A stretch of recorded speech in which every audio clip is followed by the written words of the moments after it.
The forces competing for global power. Olavo de Carvalho. The historical forces vying for global power today are aligned with three distinct projects of global domination: the Russian, Chinese, or Eurasian, the Western, often mistakenly called Anglo-American, and the Islamic. Each of these has a well-documented history, tracing their distant origins, the transformations they've undergone over time, and their current state of implementation.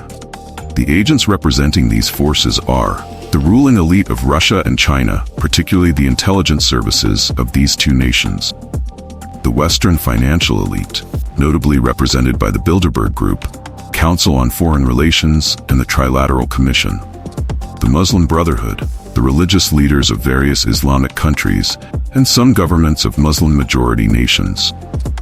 Among these three agents, only the first can be conceived in strictly geopolitical terms, as its plans and actions align with well-defined national and regional interests. The second, which is further along in its quest for global governance, explicitly positions itself above any national interests, including those of the countries where it originated and from which it operates.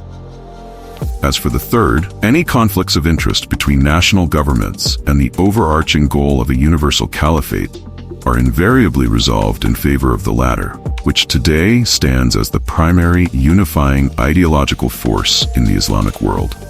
The conceptions of global power that these three agents strive to realize are vastly different from one another because they stem from heterogeneous and sometimes incompatible inspirations. Although, in principle, the relations between them are competitive and sometimes even military, there are vast areas of fusion and collaboration, albeit fluid and shifting. This phenomenon disorients observers, leading to all sorts of misplaced and fanciful interpretations, some in the form of conspiracy theories, others as soi-disant realistic and scientific refutations of these theories. Much of the haze surrounding the global picture is produced by a relatively constant factor. Each of the three agents tends to interpret the plans and actions of the other two through its own lens, partly for propaganda purposes, partly out of genuine misunderstanding. Strategic analyses on all sides reflect their respective ideological biases. Even while attempting to account for the entirety of available factors, the Russian-Chinese scheme prioritizes a geopolitical and military perspective. The Western one focuses on economics, and the Islamic one emphasizes religious contention. This difference, in turn, reflects the sociological composition of the ruling classes in the respective geographical areas. Originating from the communist nomenclatura, the Russian-Chinese ruling class is essentially composed of bureaucrats, intelligence agents, and military officers. The dominance of international financiers and bankers in the Western establishment is so well known that it hardly needs emphasis.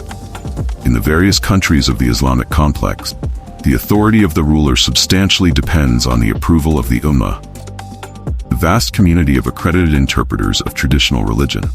Although there is a great variety of internal situations there, it is not an exaggeration to describe the dominant power structure as theocratic. Thus, for the first time in world history, the three essential modalities of power, political, military, economic, and religious, are embodied in distinct supranational blocks, each with its plans for global domination and its peculiar modes of action. This does not mean that each one does not operate on all fronts, but rather that their respective historical and strategic visions are ultimately delineated by the modality of power they represent.